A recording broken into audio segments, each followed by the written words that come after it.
अस्सलामुअलैकुम नाजरीन, programme मुकाबिल public के साथ में खुशामदीद में हूँ मारिया जदून। मेरे साथ मौजूद हैं रऊफ क्लासरा और आमिर मतीन।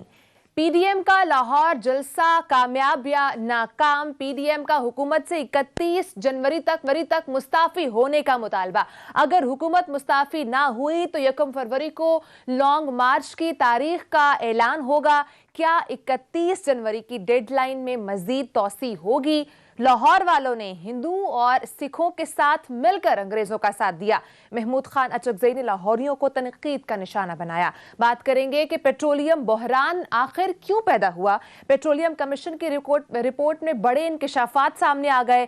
अरबों डॉलर्स किसने कमाए और कमीशन ने किस इदारे को तहलील करने की सिफारिश की है, प्रोग्राम में आपको बताएंगे। लास्टली, अवाम के लिए एक और बड़ा धचका, बिजली मजीद महंगी हो गई। एलएनजी कार्गो के लिए पहली बार किसी ने बोली ना लगाई। वजह क्या है, प्रोग्राम में वो भी आपके साथ शेयर करेंगे। आमिर साहब, कैसा रहा है लाहौर का जलसा? क्या टारगेट को मीट कर सकी है? अकॉर्डिंग टू पीडीएम वही कह रहे हैं कि मीडिया के कुछ चैनल्स ने सही तरीके से जलसे की कवरेज नहीं की है। ये पीडीएम की मैं प्रेस कॉन्फ्रेंस देख रहा था। ये एक अजीब है कि वो कह रहे हैं कि हमारा ही जलसा था और हमने ही फैसला करना था कि वो अच्छा और बुरा है। बहरहाल मीडिया में ऑफ कोर्स पोलराइजेशन है और हर कोई एंगल अपने के साथ दिखा रहा था, कुछ बड़ा दिखा रहा था, छोटा दिखा रहा था। मगर मैं समझता हूँ कि जो हमें उम्मीद दिलाई गई थी और जो कहा गया था आर और पार, और जिसके बाद ये कहा गया 13 दिसंबर को जो है ना यहाँ पे फैसला हो जाएगा और उसके बाद गवर्नमेंट भी जो है चली जाएगी और एक इनकलाब आ जाएगा और आखिरी धक्का इस दीवार का वो 13 दिसंबर को होगा। कम से कम ये तो कोई इससे बहस नहीं करता कि वो नहीं है। इवन हम भी बड़ा मोहतात होकर कह रहे थे कि जो लाहौर के अंदर जो माहौल बना हुआ था, जितनी इन्होंने मेहनत की कि मरियम बीबी है कि मोहल्ले में गई और कड़ियाँ भी खाई और कुल्फियाँ भी खाई और पे मुकदमा भी करवाया और सारे भट्ट बरादरी पे मुश्किलात भी सारी लाई, डीजे भट्ट हो जाए, भट्ट कढ़ाई हो। तो उसके बाद इन्होंने हाइप इतनी दी, इन्होंने इतना ज़्यादा, ये मैं समझता हूँ ओवर कॉन्फिडेंट थे कि हम भी बड़ा मोहतात हो कि मैं खुद फॉर एग्जांपल ये कहता था कि जलसा तो बड़ा हो जाएगा। अब खबर सिर्फ यही रह गई थी अगर जलसा बड़ा ना हो, वरना हम जो है और मीडिया ने इनका गुजरांवाले का बड़ा हो, लोगों ने कहा बड़ा जलसा था, इनका मुल्तान का मुनासिब हुआ, लोगों ने कहा मुनासिब का, पेशावर का नहीं हुआ तो नहीं हुआ, और कराची का जो अच्छा था, अच्छे को अच्छा कोयटा, सबने तारीफें की। तो एकदम लाहौर का इनको ज्यादा एक गुस्सा आ गया। क्यों गुस्सा क्यों आया मरियम बीबी को? कि ये मरियम बीबी का अल्टीमेटली इम्तिहान लाहौर है। बिल्कुल। और लाहौर का मुझे ये एजाज़ हासिल है कि मैं बेनज़ीर साहबा का जो 1986 का जलसा जो है वो भी कवर करने का मौका मिला और वहाँ के बड़े बड़े तारीख़ी मीनारे पाकिस्तान के जो है ना हमने तारीख़ी जलसे कवर किए हुए हैं। तो हमें वहाँ के जोग्राफी का पूरा अंदाज़ा है कि ये हमारे उस्ताद सिखाते थे कि किस तरह ये एक एक इसके साथ ना गिट्ठों के साथ मापना है, कितने लोग में कितने जगह पे कितने लोग आ सकते हैं। आम आदमी को जो लाखों का मजमा लगता है, साफियों की जब आपस में हम बैठते हैं तो हम उसको हज़ारों में गिनते हैं। तो मैं इसकी सिंपली एक मिसाल दे देता हूँ कि ये साइज बहस चल रही है कि कितना बड़ा था। ये अगर प्रोड्यूसर साहब दिखा सके, ये तस्वीर वैसे शहबाज गिल साहब ने ये शेयर की थी, मगर कई दफ़ा वो स्पिन डॉक्टर से भी एक चीज़ इम्पोर्टेंट थी आ जाती है। इसमें उन्होंने नक्शा दिया हुआ है कि जो पंडाल का नक्शा जो है ना वो उन्होंने दिया हुआ है स्क्रीन पे दिख रहा है। ये एक और तस्वीर है, उसके अंदर बादशाह मस्जिद आ रही है, वो दिखाइएगा। बादशाह मस्जिद का और पंडाल का आप देखें साइज एग्जैक्टली एक है। इनका ये जो पंडाल है इसमें कोई बहस नहीं कि ये पंडाल, ये जो गोल दायरा है इसी के इर्द गिर्द है। ये बादशाह मस्जिद साथ में दिखाई हुई है, बिल्कुल उसी साइज की है। बादशाह मस्जिद का ये माना गया है कि ईद की जब नमाज होती है और वो खचाखच जब भरी होती है तो वो 20 से 25 लोग होते हैं, इससे ज्यादा तो नहीं होते। वो गिने हुए लोग हैं कि 20 से 25 हज़ार है। अगर ये उस तरह ही पैक्ड हो जिस तरह की ईद की नमाज के अंदर पैक्ड होता है तो ये 20-25 हज़ार होते हैं, जबकि ये पूरा पैक्ड ये पंडाल भी जो नहीं था। अब ये मरियम बीबी का ये कहना ठीक है कि जी हमारे लोग पहुंच नहीं सके, सड़कों पे होते हैं। ये हर जलसे में ऐसे ही होता है, हमेशा ये रहता है कि जनाब वो हमारे नहीं पहुंच सके। ये उस मजमे की कमिटमेंट की बात है कि उनको कितना उनके अंदर है। कार्रवाई के तौर पे हमारे कई दोस्त जो आए फैसलाबाद से, पिंडी से, उन्होंने वहाँ की तस्वीरें बनाई, वीडियो, फार्म हाउस पे चले गए। मैंने कहीं से पूछा जब लाहौर गए थे तो क्यों नहीं गए?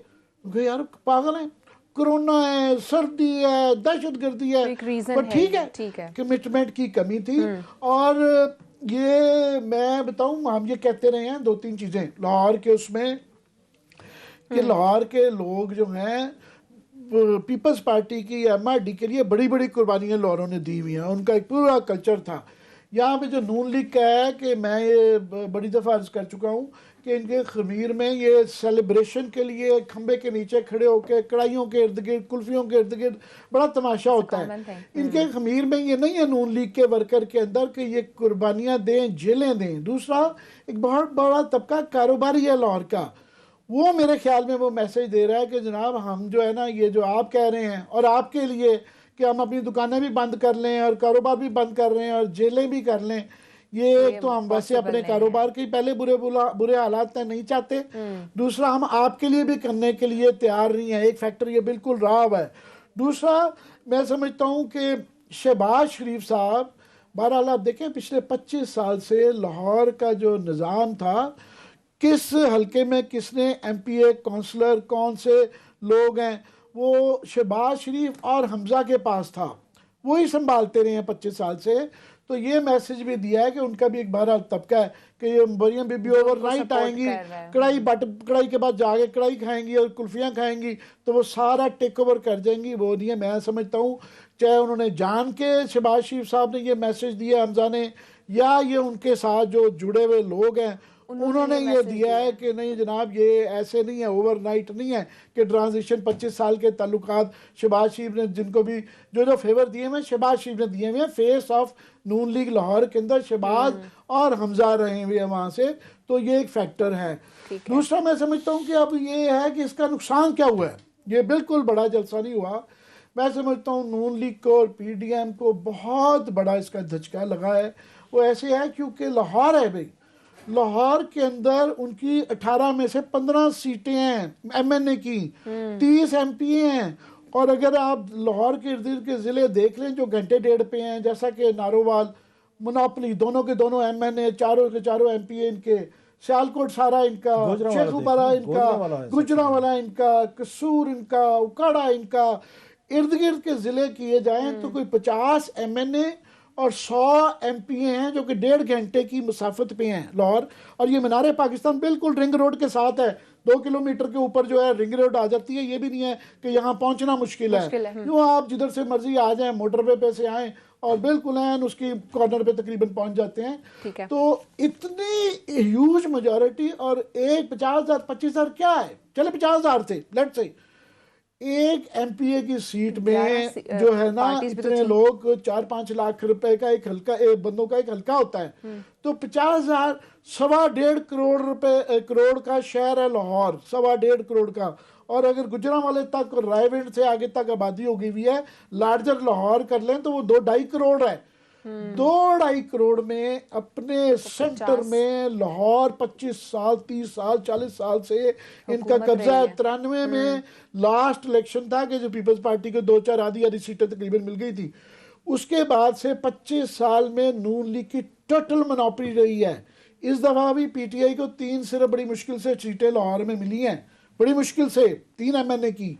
और ये उसके अंदर ये एक झटका लाहौर के अंदर लगना और सेंट्रल पंजाब में लगना, और उसके बाद PDM को ये जो सारा वो जो था ना कि जनाब अभी यहाँ से चलेगा, वो जो टेम्पो था कि जी गवर्नमेंट को गिरा देंगे, लॉन्ग मार्च से आप जो मर्जी करते रहे, वो टेम्पो टूट गया और झटका लगा है। और ये लाहौर ने और सेंट्रल पंजाब में इनकी जो था सिलसिला, वो उसको एक बहुत बड़ा मैं समझता हूँ झटका लगा है। लास्ट सिर्फ ये कहूँगा इसका नुकसान क्या है। मैं समझता हूँ कि इसका नुकसान जो है ना हम सबको है, पूरे लाहौर, पंजाब, पाकिस्तान सबको वो है। और इसकी वजह ये है कि ये गवर्नमेंट जो है इनका गुरूर और बढ़ जाएगा। ये मैं कहना चाहता हूँ, इनका गुरूर और बढ़ जाएगा। इनका बहुत इनके अंदर गुरूर आ गया है। ये नाक पे मक्खी नहीं बैठने देते और दे रिफ्यूज टू एक्सेप्ट के इनसे गवर्नेंस के अंदर मसाइल है, महंगाई के मसाइल है, इनसे गवर्नेंस नहीं चल रही और ये कुछ करने को तैयार नहीं है।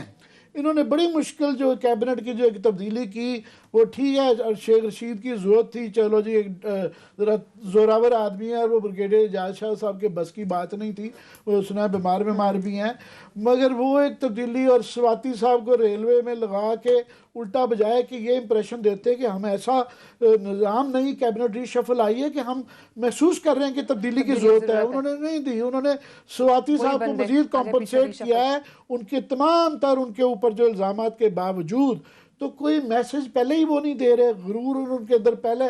तो ये जो उम्मीद थी कि शायद इनके प्रेशर की वजह से हम मीडिया की भी सुनवाई हो जाएगी, कुछ थोड़ा सा ये बंदे के पुत्र बन जाएंगे या अंदर तब्दीली लाएंगे, तो वो मैं समझता हूँ पीडीएम ने अपनी ये बेवकूफ़ाना पॉलिसी से, और ये बच्चे हैं मैं समझता हूँ मरियम और बहरहाल एक एक्सपर्ट एक 20-30 साल लगते हैं, ये बिलावल साहब इन बच्चों के बस की बात नहीं है सियासत करना और ये करना कि अपने ओवर कॉन्फिडेंस के अंदर में इन्होंने सारा सियासी प्रोसेस मैं समझता हूँ सियासी क़ुव्वतों को कमज़ोर भी किया है और सबको मरवा दिया है। क्लास साहब आपको क्या लग रहा है, जिस तरह से पीडीएम के लिए धचका तो था, एक्सपेक्टेशंस के मुताबिक जलसा नहीं हुआ, अब पीडीएम ऐसा क्या बड़ा स्टेप ले सकती है जो हुकूमत के लिए धचका हो? मेरे जहन में एग्जैक्ट ये था जो आमिर साहब ने बड़ा खूबसूरत इन्होंने एनालिसिस किया है, ये मस्त है, one of the beautiful one, जो अब तक जितने भी एनालिसिस हुए हैं इस पे जलसे पे आमिर साहब का सबसे ज़्यादा कम्प्रिहेंसिव और वेरी डिटेल्ड और वेरी लॉजिकल। मेरे जहन में एग्जैक्ट ये सवाल आया है कि जब आप किसी बंद गली में खुद को लेकर गए हैं, जो इन्होंने आखिरी बात की बड़ी अहम है, आमिर साहब कहते थे कि इनके पास इमरान खान साहब के पास सियासी मैकेनिक नहीं है जो हम समझते थे इनके पास हैं। अदरवाइज पीएमएल नवाज की समझ भी आती है कि नवाज शरीफ साहब के पास 40 साल का तजर्बा है, उसके बाद शहबाज शरीफ साहब के पास 40 साल के 50 साल का उनके हजरत अपने हो गए, जरदारी साहब हो गए, डॉक्टर जरदारी साहब, आसिफ अली जरदारी साहब, तो ये मिला मिलू के हम समझते थे 150-200 सालों का सियासी तजर्बा जो है वो इनके पास है, मैकेनिक्स हैं इनके पास, और इमरान खान साहब के पास मैकेनिक्स नहीं है जो कि नहीं है, वो नजर आ रहा है। जैसे उन्होंने कहा जो हमें सबसे बड़ा खतरा उससे लग रहा है कि जो ही यहाँ पे पीडीएम जो वीक हुई है, इसके बाद जो हुकूमतें होती हैं एरोगेंट होती हैं, ज्यादा वो सख्त होती हैं, मीडिया पे भी आप देखें सख्तियां दोबारा आएंगी, फिर वही गाली गलौज कल्चर शुरू हो जाएगा, फिर टाइट करना शुरू हो जाएगा, उन्हें समझ नहीं आएगी कि इसका जो हमारे आके ताकत मिली है, थोड़ी सी जो हमें स्पेस मिली है, अदरवाइज थोड़े से अपने आप को वो फील कर रहे थे बिसीज के मुहासरे में हम, उनको थोड़ी सी ज़रूरत थी उसकी मीडिया की, सिविल सोसाइटी की या दीगर लोगों के, ओपन भी हुए थे बड़े, वो आपको याद होगा इन्हीं दिनों में वो हो गए थे, थोड़े से पोलाइट हो गए थे ना, पोलाइट या डेमोक्रेटिक कुछ ज़्यादा ही हो गए थे। खैर अब इनके पास जो यहाँ पे हम देख रहे हैं, जो मैकेनिक्स की मैं बात कर रहा हूँ, इनके पास बड़ा अच्छा मौका था इन दोनों पार्टीज के पास, उसके पास बिलावल और इस मरियम के पास। अब खेल बच्चों के हाथ में आ गया ना, इसका मतलब है जो सियासी मैकेनिक्स पीछे बैठे हुए हैं वो भी गुस्से का शिकार हैं। वो गॉडफादर वाली लाइन जो है ना वो बड़ी खौफनाक है कि जब आपके अंदर इतना गुस्सा अपने मुखालिफ के लिए आ जाता है, आपका जहन क्लाउड हो जाता है, आप फिर कोई बेटर जजमेंट नहीं कर सकते। मारे पुजो का नावल है, सो वो अगेन वो कहते हैं कि अपना दुश्मन जो है आप उससे भी इतनी नफरत मत करें कि आपका जहन जो है वो सही फैसले करने के उसमें ना रहे, उस पोजीशन कंडीशन में। Same applies here. इन्हें पता था इसके लिए बिलावल को और इनको कि इनके पास एक ऑप्शन था कोविड की वजह से कि आप कहते जनाब कि हम इसको पोस्टपोन कर रहे हैं, आप फरवरी तक ले जाते, चला थोड़ा सा माहौल पैदा करते, तैयारी करते। अब जो सवाल आपका है वो बड़ा अहम है, व्हाट नेक्स्ट। आपको सबसे बड़ा ट्रम्प कार्ड था वो तो आपने यूज कर लिया कि लाहौर के जलसे पे आर या पार होना था। हम सब भी आंखें लगाए बैठे थे कि इमरान खान साहब एंड कंपनी सारे लगाए बैठे थे, वो पता आपने यूज कर लिया। आखिरी पता इनके पास रह गया जो फ्रस्ट्रेशन में अब ये यूज करेंगे, जो आज हमें प्रेस कॉन्फ्रेंस में भी नजर आई थी, वो लॉन्ग मार्च और इस्तीफे। लॉन्ग मार्च की डेट्स भी वही रख रहे हैं जो इस्लामाबाद में बदतरीन सर्दी का मौसम है, जनवरी या आपका फरवरी। आप जाके मार्च में थोड़ा सा मौसम खुलना शुरू होता है, या जाके उसमें अगर देखा जाए मार्च अप्रैल होते हैं मौसम। अब आपके पास टाइम नहीं है क्योंकि मार्च में आपने सेनेट के इलेक्शन आने हैं। अगर सेनेट के इलेक्शन हो जाते हैं तो फिर आपके लॉन्ग मार्च का, आपके इस्तीफों का, आपकी तमाम एफर्ट्स का कोई फायदा नहीं है। सो वो थोड़े से बंद गली में आ गए। अब उन पे आएगी फ्रस्ट्रेशन कि अब हम ऐसा क्या नेक्स्ट करें जिसके बाद हम दोबारा रेलिवेंट हो जाएं, हम दोबारा मीडिया में दोबारा थोड़ी स्पेस देना शुरू करें, हुकूमत हमसे डरना शुरू करे और डलाग की बातें और कोई बैठ के कोई यहाँ पे ग्रैंड नेशनल डलाग करें और आके कोई हमें यहाँ पे जगह मिले। अब वो नहीं मिल रही उनको। सो उस पर मेरा ख्याल है इनके बड़े अच्छे खासे मसाइल पैदा हुए। लास्टली जो मरियम साहब ने फरमाया ना, वो एक है ना मिसाल है ना पंजाबी उर्दू और ये उसमें सराइकी में सब पे चलती है। और डठा का एक आती खोते से गिरा और गुस्सा को मार पे वाला हिसाब है कि गिरे आप उससे हैं, आपके लोग नहीं हैं, आपको इंटरनल मसाइल हुए, आपके अंकल्स, आपके भाई एंड कंपनी, जैसे इन्होंने कहा, वो ये नहीं चाहते होंगे, कहीं से उनको सूट भी नहीं करता कि मरियम नवाज साहिबा जो हैं लाहौर के इसकी जलसे का जो क्रेडिट है वो मरियम नवाज साहिबा ले जाएं, शहबाज शरीफ साहब को भी ना मिले। हमजा जिसने 20 साल वहाँ पे लगाए हैं, एक एक कंस्टिट्यूंसी में नौकरियाँ दी हैं, पैसा खिलाया, माल बनाया है, तो पता ये चला जनाब कि 20 साल की मेहनत जो थी उनकी, वो सारी उनकी भतीजी या उनकी कज़न नहीं है, वो कैश करा गए। सर वो जो कुछ भी हुआ है, आज मीडिया पे उनका बरसना या उनका ये करना जी हम तो आपकी लड़ाई लड़ रहे थे मौलाना साहब, अब हमारी लड़ाई नहीं लड़ रहे थे। एक आमिर साहब ने एक स्टोरी फाइल की थी मौलाना साहब पे, याद होगा आपको, जो हुकूमत ने रिलीज़ की है एग्जैक्टली कि मौलाना की प्रॉपर्टीज़ की जायदादें।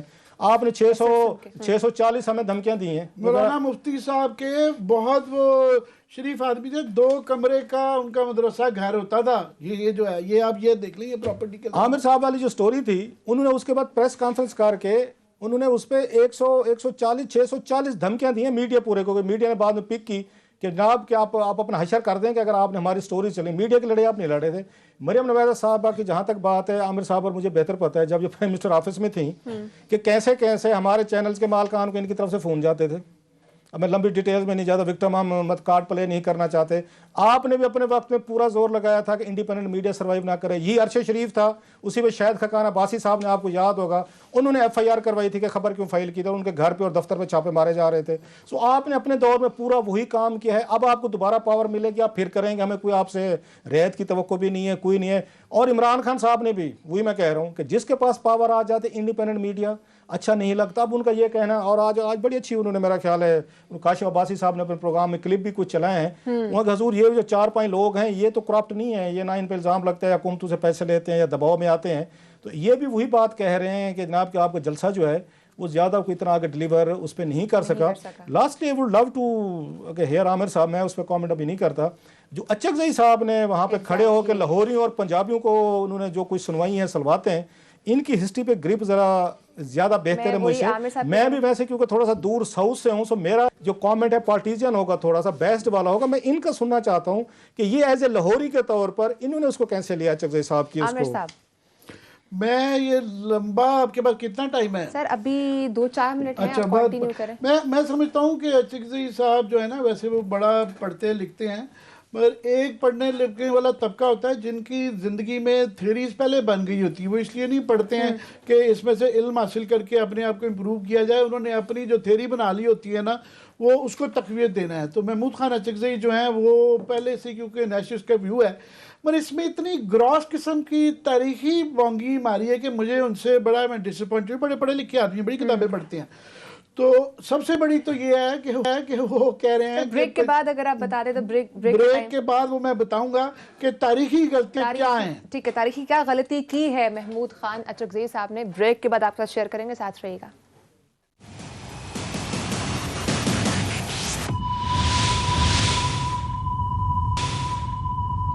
वेलकम बैक नाज़रीन। आमिर साहब, क्या तारीखी गलती की कल के जलसे में महमूद खान अचकज़ई साहब ने? 2-4 बड़ी गलतियां थी। एक तो सबसे बड़ी उनका ये कहना है कि जनाब इस खिते के लोगों ने अंग्रेज़ों के साथ मिलकर अफगानिस्तान के ऊपर जो किया, उनको ये भूल गया है कि ये जो पाकिस्तान के जो हिस्से में आया, जो पेशावर था, मुल्तान और कश्मीर, ये अंग्रेज़ों ने नहीं, ये रंजीत सिंह ने, और 1 साल में जो है ना ये तस्खीर किए थे। और उसके बल्कि 3 बेटे पैदा हुए थे, एक कईयों के यहाँ ट्विंस हुए थे, एक और, उसे उनका नाम रखा था पेशावरा सिंह, मुल्ताना सिंह, तो कश्मीरा सिंह। तो ये मेरे लिए तो बड़ी खुशी की बात है कि ये अफगानियों से आके ये इसका पाकिस्तान का ये हिस्सा बना, जिसकी वजह से हमें भी इनहेरिट किया। वरना उनको ये अगर तकलीफ है कि ये अफगानी आज भी मुल्तान और लाहौर और पेशावर जो है ये अफगानिस्तान में रहना चाहिए, तो मैं उनसे बिल्कुल एग्री नहीं करता। ये हम अब मज़हब कार्ड ना खेलें कि उस ज़माने में सिखों और हिंदुओं के साथ, वो इसलिए ना कार्ड खेलें कि महमूद खान के जो वालिद साहब थे, अब्दुल समद खान साहब मोहतरम, और बाचा खान, ये तो कांग्रेसियों के साथ थे, ये अफगानिस्तान के साथ अलाई नहीं कर रहे थे। ये कांग्रेसी थे, कांग्रेसियों के लाए थे, और ये दोनों सरहदी गांधी अपने आप को कहलवाते थे। तो इनकी दोस्तियां यहाँ के मुसलमानों से ज़्यादा नेहरू और पटेल और गांधी साहब से थी। तो ये ना हमें कहें कि जनाब वो तो रंजीत सिंह जो है क्योंकि सिख था, मगर ये तमाम खिते जो हैं जमरोद से जो हैं उसकी वजह से हैं। दूसरा, जब यहाँ से पंजाब में से अलाउ नहीं था किया रंजीत सिंह ने कि यहाँ से फौजें जाएं, ये सिंध के रास्ते बुलान पास के जरिए पशीन और किला अब्दुल्ला जो कि महमूद खान साहब का अपना इलाका है, इनके तमाम बुजुर्ग जो अचकजई थे वो अंग्रेज़ों के साथ शामिल हुए थे, बाद में तमाम उसको असनाद भी थी। ये मैं फर्स्ट अफगान वॉर की बात कर रहा हूँ। सेकंड अफगान वॉर जो थी 1879-80 उसके अंदर ये हारे थे, उसके अंदर अंग्रेज़ों ने पूरी ईस्ट इंडिया कंपनी लेके गए थे, वो सिर्फ इस खित्ते के लोग नहीं थे। और उसके अंदर फिर इनका जो कोयटा, सिब्बी और ये कुरम एजेंसी और खैबर एजेंसियाँ ये अफगानियों से छीन के सल्तनत बरतानिया का हिस्सा बनी, जिसकी अवज़ ये पाकिस्तान का हिस्सा है। सो मेरे लिए खुशी की बात है कि इसमें है। दूसरा लास्ट ये मैं कह दूं कि ये सिलेक्टिवली एक 18वीं सदी में अहमद शाह अब्दाली साहब के जो है ना वो ग्लोरिफिकेशन जो है, ये सारा अफ़गानिस्तान कभी ये ईरानियों के अंडर रहा, कभी ये पता नहीं किस किस के तुर्कों के अंडर रहा, और इन्होंने आप कह लें कि मुग़लों ने इनके ऊपर या जो यहाँ पे सलातीन थे उन्होंने अफ़गानिस्तान के ऊपर हुकूमत की या ये कह सकते हैं कि उन्होंने अफ़गानियों ने हिंदुस्तान पे की। तो ये 1000 साल के अंदर जो है ये एक छोटे से खित्ते में पश्तूनों का, मेरी लास्ट ये अर्ज़ करूँगा कि ये जो पश्तूनों की मज़लूमियत की कहानी है जो सुनाते हैं, तो अफ़गानिस्तान में पश्तून मेजॉरिटी में होने के बावजूद में अफ़गानिस्तान क्राइसिस क्यों है? क्योंकि पश्तून मेजॉरिटी में होने के बावजूद उनको वो वहाँ पावर नहीं मिल रही है। उन्होंने एक दुमचला सा एक कठपुतली जो है ना एक पश्तून रखा होता है जिसको प्रेसिडेंट वो बना देते हैं, कभी वो करजई साहब होते हैं, कभी गनी साहब होते हैं। मगर ये तालिबान की मूवमेंट वो बात जो बुनियादी तौर पे वो पश्तून नेशनलिज्म है, बल्कि वो जनाब वो कह रहे हैं कि हम मेजॉरिटी में हमें उधर पाकिस्तान में ये जो है ना ये हमें स्टोरी ना सुनाए, पश्तून बिल्कुल भी महरूम नहीं है।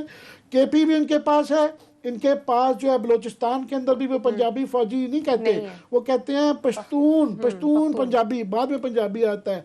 दूसरा पश्तूनों का सबसे बड़ा शहर जो है ना पूरी दुनिया में वो कराची है, काबुल और पेशावर नहीं है, वहाँ भी ये डोमिनेट करते हैं। तो ये जो है ना वन साइडेड एक पता नहीं तारीख को ये वो करके मुझे नहीं समझ आती। एज ए लाहौरी या पंजाबी नहीं मैं बात कर रहा, मैं as a student of history बात कर रहा हूँ, हिस्टोरिकली गलत बात कर रहे हैं। आमिर साहब, क्लास साहब आपको क्या लगता है क्यों नहीं माजरत की इस बयान पर? क्योंकि मरियम भी वहाँ पर थी, बिलावल भी थे, मौलाना साहब भी थे, उन्होंने क्यों इस पर बात क्यों नहीं की है? चलें, वे उस पर सवाल भी किया गया, उन्होंने जवाब दिया जी रश में हमें उनकी बात समझ नहीं है। चलो अब समझ आ गया, अब आप बात कर रहे हैं। अचकज़ई साहब का थोड़ा सा, मेरी एक दफ़ा हमारे दोस्त सलीम साफ़ी साहब, अपनी भी हमारी अचकज़ई साहब से बड़ी एक अच्छी दुआ सलाम थी। पार्लियामेंट में जब हम इनको नया नया हमने कवर करने शुरू किया, रोमांस था, बड़ी तकरीरें करते थे, सब कुछ करते थे। ऐसा तरह से रोमांस पिच वो होना शुरू हुआ जब अब किसी बंदे को करीब से देखते हैं तो बहुत सारी उसकी अच्छाइयाँ बुराइयाँ सामने आती हैं। तो एक दफ़ा सलीम ये साफ़ी साहब जो हैं, तो इन्होंने, ये भी थे मैं भी था, तो इन्होंने बैठ के कोई बात की इसी पख्तून नेशनलिज्म पे। इवन साफ़ी साहब जैसा बंदा जो अपने आप को, आपको पता है, बड़ा असल्ट करते हैं, पख्तूनों के लिए बात करते हैं, उनके राइट्स के लिए लिखते भी हैं, लड़ते भी हैं, उनका अपना एक इस पे पॉइंट ऑफ व्यू है। इवन आप देखें, ये मुझे याद है हम बैठे थे, वो इस बात पे, इनकी बात पे चिढ़ गए थे। द वे ही नरेटेड कि ग्रेटर पख्तूनिस्तान का उनके जहन में क्या वो है, कंसेप्ट क्या है। इवन सलीम साफ़ी साहब जैसा बंदा जो है वो इनसे इरिटेट हुआ। उसने कहा भाई साहब आप जो बातें कर रहे हैं इसके बाद तो हम सारे के सारे जो हैं अगर देखा जाए तो उन्होंने पूरा बताया कि मुल्तान पे भी हमारी पख्तूनों की हुकूमत थी, लाहौर पे भी थी, दिल्ली पे भी थी, कराची पे बाउंड्री थी, बस नहीं वो थी, सारा हिंदुस्तान थी, ये जंग और मुल्तान सारा भी उनके पास था, वो सारा था उनके पास। तो उन्होंने जो बताया उससे मुझे याद है सलीम साफ़ी साहब और मैं दोनों डर गए थे, भाई साहब ये तो कुछ और है। हमें उस पर पख्तून नेशनलिज्म पे कोई प्रॉब्लम नहीं है कि हर कौम को राइट है अपने आके आइडेंटिटी को, अपने कल्चर, अपनी जबान, अपनी जो भी उसकी स्टैंडिंग है उसको होना चाहिए। वो पंजाबी हूँ, सराइकी हूँ, बलोची हूँ, आपके पख्तून हूँ, आपके सिंधी, बल्ती, कश्मीरी या आपके पोठोहारी, एवरीबॉडी हैज द राइट अपनी जबान, अपने कल्चर पे वो अपने आप को प्राउड फील करे, इसमें कोई हर्ज भी नहीं है और ना इसे किसी को थ्रेटन फील करना चाहिए। इनके जो उसमें है थोड़ा सा मसला, ये अपने आप को, जो मेरा ख्याल है मादरत के साथ, ये पख्तून से ज्यादा अखवान समझते हैं अपने आप को। अब वो अखवानों का केस पर कर रहे थे, कोई हर्ज नहीं है, उसमें भी कोई हर्ज नहीं है। उस पर बहुत सारा हर्ज है। एक तो मेजर आमिर साहब से मेरी बात हो रही थी, उन्होंने बड़ी जबरदस्त बात की, वो इसको इशू को समझते हैं, पूरा करीब से देखा हुआ है। मेजर आमिर साहब ने कहा कि इसका मसला का हल निकाल लें। उसने कहा ये जो हमारे ये नेशनलिस्ट दोस्त जो है ना, जो संभाले नहीं जा रहे, हल क्या है? उन्होंने कहा एक आपने इन पे ये तमाम जो आज के पख्तून एरियाज हैं एक रेफरेंडम करवा लें कि आप पाकिस्तान के साथ रहना चाहते हैं या अफगानिस्तान के साथ रहना चाहते हैं। रेफरेंडम के जरिए पाकिस्तान का हिस्सा बना, उन्होंने एक और करवा लें। मेजर आमिर साहब का कहना है कि एक और रेफरेंडम करवा लें। इनमें से कितने लोग हैं जो बात करते हैं ये अफगानिस्तान के साथ रहना चाहेंगे, नहीं रहना चाहेंगे, बिकॉज के वो एक आके पाकिस्तान का हिस्सा है, पाकिस्तानी अब अपने आप इसका हिस्सा समझते हैं। ज्यादतियां होती हैं उसमें आके लोगों के साथ एक आप कह सकते एक्सप्लॉयटेशन फिर सबकी होती है, अकेले पख्तूनों की तो नहीं हो रही, बलोचों की भी होती है, बाकी भी हैं, सारे लोग हैं इनके सराइकी अपने आप को समझते हैं, या इवन पंजाबी बहुत सारे समझते हैं कि अब जी हमारे साथ ज्यादती हो रही है। सो उनका ये केस प्ली करना, इसका हिस्टोरिक बैकग्राउंड जैसे आमिर साहब ने बताया, अब 3 जंगें हुई थी, सिखों की और इनकी अफगानीज की। अब ये थे कि अफगानी भी तो पूरे आके हिंदुस्तान पे उन्होंने आके कई सौ साल कब्जा किया है, 1000 साल वो यहीं पे उन्होंने कब्जे किए हैं। वो कहां से आए थे, सलातीन कहां से आए थे, ये इधर से ही आए थे। अब वो है उन्होंने यहाँ पे मारा, आके लोकल कौमों को मारा, उन पे हुकूमतें की और बहुत सारी चीजें हुई जो यहाँ का लोकल जो हिस्टोरियन आके डिफरेंट स्टोरी बताते हैं, आपका अपना नैरेटिव है। अब यहाँ की कौमें भी तो महकूम रही है ना, अफगानों की रही है ना, महकूम रही हैं। आपका एक बैकग्राउंड है, सिखों का हो पंजाबियों का हो, आपकी तो 3 जंग, अंग्रेजों के आने से पहले 3 जंगें हो चुकी थी, इनकी सिखों की और इनकी ये आप उनको अफगानी को हम कहते हैं, और तीनों जंगों में मोस्टली इन्होंने जाके सिखों ने उनको सिखों ने तलवार के जोर के ऊपर ये अदा किए थे। और ये याद रहे कि Punjab was the last of the all the areas of the subcontinent to be subjugated. Punjab जिससे जो है 150 साल पहले मद्रास और 100 साल पहले बंगाल फतह हो चुके थे। आखिरी सिंध के बाद, सबके बाद आखिरी चेलियामारी में सबसे ज्यादा गोरे मारे गए पंजाब के लास्टली। अब उसमें ये देखे जो उनके लिए थोड़ी सी, उन अफगानों के लिए ये मुश्किल है इसको आगे डिजेस्ट करना, कि यहाँ से अफगान आते थे सब, उन्होंने हिंदुस्तान पे रूल किया। ये पहली दफा सिख थे या पंजाबी सिख थे जो यहाँ से उठे हैं, उन्होंने पेशावर भी फतह किया, उन्होंने जमरूद भी फतह किया, उन्होंने मुल्तान भी फतह किया। हमारा एक अगेन हमारा अपना एक उस पॉइंट ऑफ व्यू है रणजीत सिंह पे, वी हैव एक अनदर स्टोरी, अनदर उस पर नरेशन है कि हम उसको नवाब मुजफ्फर शहीद जो है उनको हम शहीद समझते हैं जो मुल्तान के थे अगेंस्ट इसके रणजीत सिंह के फोर्सेज के। एक और नरेट है, उन्होंने कश्मीर फतह किया, ये सारा ये कर रहे थे, आपके सिख कर रहे थे। ये चीज उसके प्राइड के लिए बड़ी हर्ट करती है, क्योंकि वो तो ये समझते हैं अफगानी का आज तक हमारे पे तो कोई आगे रूल नहीं कर सका, हमें कोई डिफीट नहीं कर सका। सिख उठे हैं यहाँ से, उन्होंने पूरे का पूरी बेल्ट उड़ा के दी है पूरे इलाकों पे करने के बाद। जो काबुल का हुक्मरान था उस वक्त, ये 2 ये हुक्मरान थे, एक हमारे भावलपुर के नवाब, एक काबुल के हुक्मरान। उन्होंने कहा भाई साहब हमारी तरफ ना आए। जब ये मुल्तान उन्होंने 1818 में फतह किया तो उन्होंने कहा, उसके बाद नवाब भावलपुर ने, भाई साहब पैसे चाहिए आपको, उन्होंने रणजीत सिंह को कहा, उनके पैसे चाहिए, उनके हजूर आपको हर महीने मिल जाया करेंगे। उन्होंने पैसों का सौदा किया। सेम काबुल वाले ने किया, उन्होंने दरबार लाहौर के साथ डील की कि हम आपको यहाँ तवान दिया करेंगे, हरजाना दिया करेंगे। तो ये बातें हमारे जो वहाँ अफगान ओरिजिन के भाई हैं या अफगान हैं, उनके प्राइड को, मिथ को हट करता है कि हम किसी दौर में यहाँ के जो पंजाबी थे लाहौर के, वो सिख हूँ या मुसलमान हूँ या जो भी थे, हम उनको तवान देते थे और वो बैठ के यहाँ से रूल करते, चाहे उन्होंने 3 साल किया, चाहे 2 साल किया, चाहे 5 साल किया।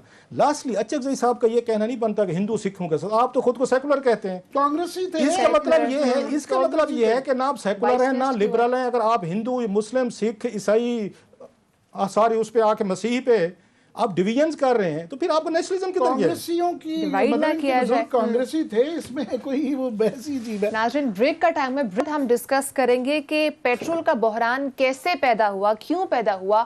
पेट्रोलियम कमीशन की रिपोर्ट ने बहुत बड़े इंकिशाफात किए हैं कि कैसे कंपनीज ने अरबों डॉलर्स कमाए हैं। ब्रेक के बाद आपके साथ एक्सक्लूसिव स्टोरी शेयर करेंगे, साथ रहिएगा।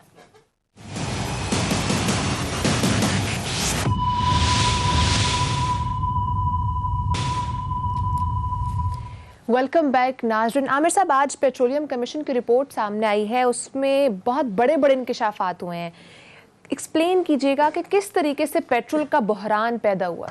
आज हम कह सकते हैं क्लासेस साहब और मैं, हम विंडिकेट हुए हैं।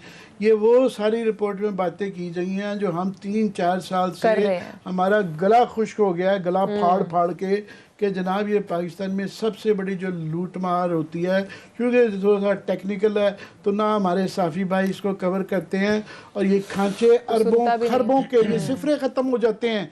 ये हम 200-400 को रोते रहते हैं, ये खरबों के हैं। तो जो सारी स्टोरियाँ मैं रऊफ क्लासरा करते रहे हैं, ये सारी स्टोरियों की आज उन्होंने वही एग्जैक्टली इस रिपोर्ट में, और मैं सलाम करता हूँ ये खुदा अबू बकर खुदाबख्श साहब को, और साथ में रोहेल अकरम साहब जो है ना, जिन्होंने ये 2 अफसरान ने FIA के ये जो रिपोर्ट की है, और लाहौर हाई कोर्ट को शुक्रगुजार हैं कि उन्होंने इसको पब्लिक किया, वरना उन्होंने गवर्नमेंट को भेज देना था। उनका नाम मैं आमिर साहब की बात रखूँ, सबके दे दें, सबके उसमें एक उसमें आमिर रहमान साहब हैं, उसके अटॉर्नी जनरल ऑफिस के हैं सर। इसके बाद ये हो गए साजिद अकरम साहब हैं सर, FIA के हैं। फिर गोहर ये नफीस साहब हैं, डायरेक्टर मेरा एंटी करप्शन पंजाब के हैं सर। इसके बाद राशिद ये हो गए फरूक साहब हैं, फॉर्मर DGIL हैं सर। और आसिम मुर्तजा साहब हैं, पेट्रोलियम इंस्टीट्यूट ऑफ पाकिस्तान। सबका ये कलेक्टिव वर्क है। हमारा सलाम है कि इन्होंने बड़ी मेहनत करके क्योंकि ये अगर जिस तरह हाई कोर्ट ने पब्लिक किया, वरना ये अगर जो चीनी का जिस तरह रिपोर्ट आई थी और आज तक कुछ नहीं हुआ, तो ये भी गवर्नमेंट के पास चली जाती थी ना। ये नैब में जाना था, वो भी एक बिल्कुल तय खाना है, और गवर्नमेंट भी तय खाना है कि उन्होंने, आप देखें स्वाति साहब को रेलवे का लगा दिया, वो किया है। जो ये हम रो रहे हैं कि लोगों के जो है गैस की लोड शेडिंग चल रही है, ये 7वां क्राइसिस गवर्नमेंट का चल रहा है। हर साल यहाँ पे ये गड़बड़ें होती हैं, लोड शेडिंग होती है, बिजली है नहीं, और बिजली गैस के हमें इतने इतने बिल ठोक देते हैं। तो ये आज सारी वो बातें जो हम ये कहते हैं, पहले ये को जो चल रही है 200 मिलियन का जो नुकसान इन्होंने करवाया, उसकी मजीद तफसीलात खौफनाक किस्म की आई हुई हैं कि अभी वो पहली दफ़ा पाकिस्तान की तारीख में हुआ है कि इन्होंने बिड्स ओपन किए, खरीदार ही नहीं है।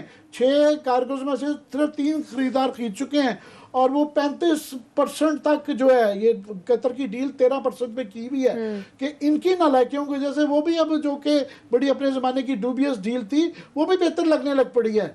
मगर इमरान खान साहब ने, जिसका हम कहते हैं PDM ने नुकसान कर दिया, ये कोई तब्दीली नहीं करनी। पेट्रोलियम के अंदर जो है ना मिनिस्टर साहब, ना सेक्रेटरी साहब, ना एडवाइज़र साहब, SAPM साहब, नदीम बाबर साहब और उमर यूब साहब, ये तब्दीली नहीं हो सकती।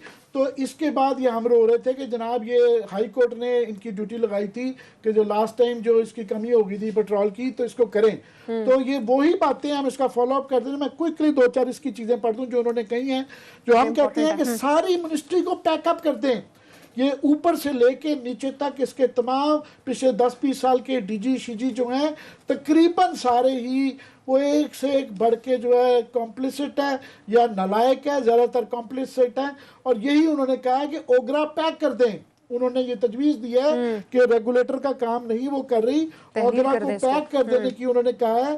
क्योंकि जिसको DG ऑयल जो मेन ये फैसले करता है, तैनात किया गया है, वो वेटनरी डंगर डॉक्टर निकला है। एक डंगर डॉक्टर को DG ऑयल लगाया गया कि वो वाला करके, और उसका एक पेट्रोल पंप नहीं है, मगर उसको 1000 टन का कोटा दे दिया गया। आगरा के पास ऑयल इंस्पेक्शन ही नहीं है। ये बेसिक काम सारा ऑयल इंस्पेक्शन का है कि जो कितनी स्टोर की है, कितनी मंगानी गानी है, उनके पास तरीकाकार ही नहीं है। उन्होंने वो जो हम रो रहे थे यहाँ पे कि जनाब दरमियान में $2 का जो है ना ऑयल बैरल पे चला गया था, खुदा के लिए अगले 10 साल का खरीद लेते। उसमें उन्होंने कहा कि बांग्लादेश ने, तमाम दुनिया ने खरीदा, इन्होंने नहीं खरीदा, इन्होंने जान के उस चीज़ को छोड़ दिया। और बाकी इसकी जो रिकमेंडेशंस को फॉलो अप करते रहेंगे कि एक रिटायर्ड जर्नल या उनका जी रिश्तेदार ब्यूरोक्रेट्स के जो है ना, उनकी कितनी कंपनियां हैं। और ये बैफको रिफाइनरी का सिर्फ एक चीज़ मेरी तो परेशान हूँ कि 23 अरब रुपए का जो है इन पे हेरा फेरी का इल्ज़ाम है, और उन्होंने प्ली बार्गिन कर लिया। और चीफ जस्टिस साहब ने कहा जनाब ये 1 करोड़ रुपए की प्ली बार्गिन, 23 अरब का इल्ज़ाम और 1 करोड़ रुपए की प्ली बार्गिन करके वो विक्ट्रियों के निशान बना के 22 अरब के ऊपर बैठे हुए हैं। इसको फॉलो करते रहेंगे। क्लास साहब जरा इसके ऊपर। क्लास साहब, आपको क्या लगता है मामला जिसको भेज दिया गया, तो क्या नैब जो है वो सिफारिशात पर कोई अमल दरामद करेगी? मुझे कहने दें, वो आमिर साहब का ना एक बड़ा पेट लफ्ज़ होता है कि कानून से धुआं निकल जाना। मैंने ये बैठ के रिपोर्ट सारी पढ़ी है, प्रोग्राम से पहले पढ़ी है मैंने। एक तो उनको दाद मिलती है, जो 5-6 अफसरान हैं कि इन्होंने बैठ के मेहनत के साथ रिपोर्ट लिखी है, और उनका बड़ा अच्छा नाम है। ये जो है इनके अबू बकर खुदा बाग साहब हैं, very reputable, very honourable officer, बड़ी तारीफ है, पहले भी इंक्वायरी रिपोर्ट आती रहती हैं। इसमें 3-4 बड़ी मज़े की उसमें चीज़ें। एक तो ये है कि 14 साल, ये 2002 इन्होंने 2 में बनाया था, ओगरा बनाया गया था, और 2016 तक इसके रूल्स नहीं बने। इसमें वो लिखते हैं कि इन्होंने धड़ाधड़, जिस रूल्स ही नहीं थे, इन्होंने बैठ के ओगरा एंड कंपनी ने, इन्होंने लोगों को यहाँ लाइसेंसेस दिए हैं, इन्होंने यहाँ लोकल अपनी आके ऑयल मार्केटिंग कंपनी शुरू कर दी है। इन्होंने जिसका दिल चाहा है बगैर किसी रूल्स के रेगुलेशंस के धड़ाधड़ इन्होंने ऑयल के इन्होंने यहाँ पे दिए हैं, और जिसकी वजह से सारे आके इनके प्रॉब्लम हुए हैं इसमें। दूसरा, इसमें इन्होंने आइडेंटिफाई किया, जो बड़ी अहम बात है, जो आमिर साहब कहते रहते हैं, सामने मैं इनसे नहीं एग्री करता। उन्होंने कहा जनाब खुदा का खौफ करें, जिन 3 महीनों में यहाँ पे दुनिया भर में ऑयल जो है सस्ता था, दुनिया खरीद रही थी। इंडिया की मिसाल दी, उन्होंने 37 मिलियन, तकरीबन 37 है कि ज्यादा, उसमें उन्होंने 37 मिलियन, हाँ उन्होंने कहा कि 3 करोड़ और यहाँ पे 70 लाख ये मैट्रिक टन उन्होंने वहां पे अपने प्रोडक्ट्स पेट्रोलियम की खरीदी है इंडिया ने। इंडिया के पास 130 दिन का जो उनके पास स्टॉक है, जब दुनिया का सस्ता तरीन तेल था। उन्होंने कहा पाकिस्तान के पास जो 12 दिन का भी नहीं बचता, हालांकि इन्होंने रखा हुआ है 30 दिन का, वो भी नहीं है। उस वक्त हम खरीद सकते थे, लेकिन कभी ऑयल आपकी मल्टीनेशनल कंपनीज हैं, कभी आपने इन पर दबाव नहीं डाला, कभी आपने हुकूमत ने कोशिश नहीं की कि अपने ऑयल के स्टॉक जो अगर आपने करना है इसको थोड़ा सा बढ़ा लिया जाए, तब दुनिया में जब आके कीमतें उनकी कम होती हैं आप ज़्यादा से ज़्यादा खरीदें। इसमें जो उन्होंने बताया है, और उन्होंने ब्यूरोक्रेसी के तरीके पर DGIL का लिखा है सर इन्होंने, कि DGIL साहब जिसको लेके आए थे डेपुटेशन पे रख के इन्होंने रखा है सर, 5 साल से वो बैठे रहे हैं, उन्होंने उसका बताया है। फिर उन्होंने सेक्रेटरी, मौजूदा सेक्रेटरी असद हयाउद्दीन साहब पे उन्होंने आकर जिम्मेदारी डाली है, उन्होंने DGIL पे डाली है, उन्होंने आगरा पे डाली है, और वज़ीर-ए-आज़म पाकिस्तान को उन्होंने कहा है। खैर उन्होंने, मेरा ख्याल सुनने में आ रहा है कल शायद कैबिनेट में ये रिपोर्ट जो वापस आएगी, इससे पता चलता है कैसे 2 नंबरी हो रही है। ईरान से कैसे उसमें आ रहा है तेल जो है वो पंप किया जा रहा है, उसमें तकरीबन मेरा ख्याल उन्होंने 400-500 बिलियन रुपीज़ का बताया जो टैक्स एवेजन चोरी हो रही है। और सबसे ज्यादा मुझे अपने उसका जिले लिया का पता है सर, कि वहां पे बहुत सारे ऐसी ऑयल कंपनी वहां पे खोल दी गई हैं लोकली तौर पर, जो कहीं रजिस्टर्ड नहीं है, जो किसी आपकी मल्टीनेशनल कंपनी से नहीं ले रही, वो ईरानियन तेल इस्तेमाल कर रहे हैं और उनसे कोई पूछ-गुछ नहीं हो रही। इसमें एक बड़ा अहम इन्होंने सवाल उठाया है। इन्होंने जनाब ये तो अरबपति बन रहे थे लोकल कंपनीज हैं, और इसमें बहुत सारे सियासतदानों के अपनी कंपनीज होती हैं, इनके फ्रंटमैन होंगे, इन्होंने इस तरह की 2 नंबर करके कंपनियां बनाई हुई होंगी। उसमें एक और लिखते हैं डिप्टी कमिश्नर का, ये कहते हैं डिप्टी कमिश्नर का ऑफिस जो था, जिसका ये काम था वो चेक करता कि ऑयल इनके पास कहाँ से आ रहा है, ये किधर से आ रहा है, इनके पास ये रिजर्व्स पूरे के हैं या नहीं है। इन्होंने डिप्टी कमिश्नर ऑफिस पे बड़े सीरियस अटैक्स किए हैं कि ये जो ऑफिस था कभी बहुत पावरफुल था, बड़ा एक्टिव होता था, जो शॉर्टेज नहीं होने देता था। कहते हैं वो DMG क्लास पता जकूटा जी मेरे भाई बड़े प्यारे, उन्होंने कहा मजाल इन्होंने कभी पेट्रोल पंप चेक किए हों, इन्होंने उनकी जाके पूरे आप कैसा रिजर्वेयर इन्होंने चेक किए हो, ये दफ्तर से निकलते नहीं है और कोई चेक नहीं करते कि आपके ज़िले में पेट्रोल जो है ये कहाँ से आ रहा है, 2 नंबर आ रहा है, कौन ला रहा है या नहीं ला रहा। एक उस पर इन्होंने आके फोकस किया। मेरा ख्याल हुकूमत को डिप्टी कमिश्नर्स को भेजने की ज़रूरत है कि जो यहाँ पे लोकल कंपनीज का एक माफिया बना दिया गया है, जिसके ज़रिए सारे के सारे आपकी बैठ के 2 नंबरी कर रहे हैं, उसका ये क्या चेक करते हैं।